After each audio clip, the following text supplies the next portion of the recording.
This is the Regal Imports News for November 2013. The diamond industry is in trouble. Diamond miners are squeezing diamond polishers, middlemen are being pushed out of the business, and retailers are discouraged by low margins. Everyone is complaining and nervous about the future, except the miners, who continue to dig deeper for diamonds and push rough prices up in spite of a polished price stagnation. Times are challenging for all business. The political stalemate in the United States has exposed the extent of dysfunction in the United States government and economy. The United States is moving from one crisis to another and settling each crisis by kicking the can further down the road. U.S. politicians are not very different from the industry members that set diamond sales standards. Trade organizations don't take firm stands on anything for fear of rocking the boat or losing membership. And chain of custody initiatives are bogged down with completely impractical propositions. Everyone is stalling or waiting for problems to disappear, and meanwhile diamonds are losing luxury share and consumer confidence. Large diamond manufacturers are trying to sell diamonds as transparent stock investment by assuring investors that diamonds can be traded on the basis of certificates when nothing could be farther from the truth. Retailers are losing consumer trust and giving the rest of the industry a black eye by knowingly selling bad grading. Old industry scandals have been covered up and offending companies never prosecuted. Laboratories aren't reporting illegal findings to authorities and claiming that they are not policemen to the industry, a practice equivalent to watching your neighbor's house being robbed and doing nothing. Now all this stuff is going on every day, and it is pretty bad, but it all could pale in comparison to the peppering of natural diamond parcels with laboratory-grown diamonds. I remember the GIA scandal of many years ago when large diamond dealers were bribing GIA graders.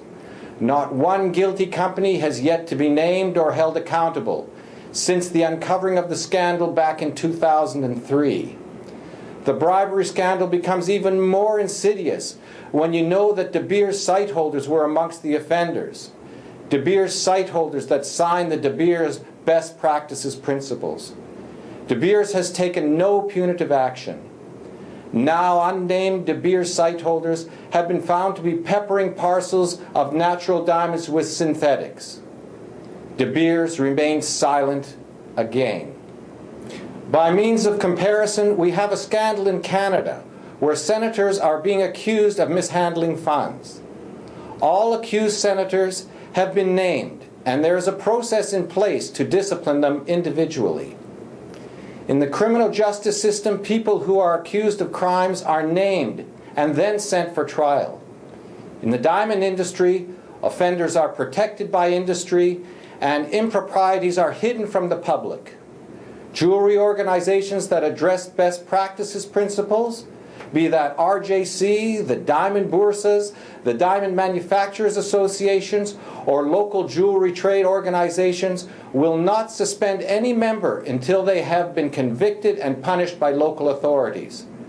So I put this point forward. How do these organizations claim to protect the consumer when they close their eyes and are more interested in protecting themselves? Michelle Graff of National Jeweler asked the question, quote, why doesn't anybody, the big diamond producers or one of the countless trade organizations that spend all year meeting in various locations around the world, set up and name the companies that are doing this and punish them, end of quote. Chaim Zohar started reporting the mixing scandal with an article called "The Synthetic Plague is Becoming an Epidemic.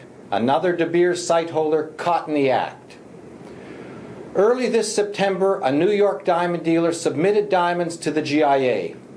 He bought the diamonds from a De Beers Indian site holder. Apparently, this site holder is one of the world's leading manufacturers of polished diamonds. 3 of 9 stones submitted to the GIA were CVD laboratory-grown diamonds. The site holder supplying the diamonds to the New York diamond dealer also buys synthetic diamonds from a large and controversial producer of laboratory-grown diamonds. Well, maybe desperate times lead to desperate measures. Who knows? But it must be noted that there is a lot of money to be made with synthetic substitution. And with a credit crunch, the high price of rough, and a slower economy, even larger diamond companies may be in trouble.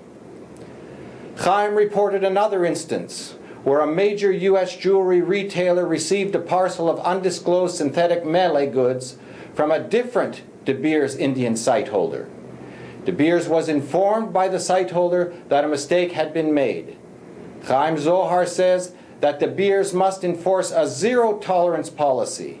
He says that the excuse that the seller didn't know is not acceptable. Manufacturers have the resources to stop the mixing of parcels, and if the penalty is severe enough, it will end. Chaim relates the finding of large site holders to the old GIA bribery scandal. He points out that there were 25 main and still unnamed offenders, including several De Beers site holders, involved in the scandal, and none of them have lost their sites. It seems to be a very cozy club. Laboratory-grown diamonds are not going away and cannot be swept under the carpet like the GIA scandal. So industry better get busy and deal with these diamonds responsibly and with transparency. Transparency means informing the public and giving them protection. Rules and consequences lead to trust and confidence. So now Martin Rappaport has issued a trade alert. Watch out for lab-grown diamonds, as if any retailer or wholesaler would be able to detect them. Watch out who you buy from. A pretty hard proposition for retailers that are pushing in the opposite direction with an overwhelming desire to buy the cheapest diamonds. All this could add up to the perfect storm. Retailers are already pushing the barriers of misrepresentation. So my advice to retailers is to be responsible and careful. My advice to trade organizations is to stop wasting time and spinning wheels and start enforcing existing supply control policies. Hold to the high morals that you claim to have and name suspected offenders within your organization. Martin Rappaport says he will expel any traders caught trading synthetics as natural. But he made that identical claim about Zimbabwe diamonds without any results that I can recall. Now that Zimbabwe rough has been accepted for trade by the European Union, will he suspend all European traders? Charles Wyndham summarizes the situation in this way. The price of all the blundering, covering up, refusal to accept reality, and blatant cheating or fraud might all be catching up with the industry in one big hit. I want to go back to the GIA scandal for a moment. Here is a portion of a De Beers internal memo from 2003. Quote, "For many years the GIA has been the accepted market standard on which the value of polished diamonds is based. What appears to have changed significantly over the last 6 months is the GIA assortment in terms of how stones are graded. Color and clarity grades, which are being awarded now, are more generous than could have been accepted 12 months ago. It is my opinion that the GIA has yet to regain the credibility and consistency that they had before the 2003 scandal. It is my sincere hope that the industry deals with its problems in an open and transparent manner, and in doing so regains the credibility that has been lost over the past several years. The public no longer blindly trusts their local jewelers. Consumers need to be informed by industry professionals of all diamond-related controversies in order for them to buy diamonds with trust and confidence. If jewelers are afraid of being caught for unknowingly selling synthetic diamonds as natural, they need to look to the supplier for guarantees and keep complete records of all purchases.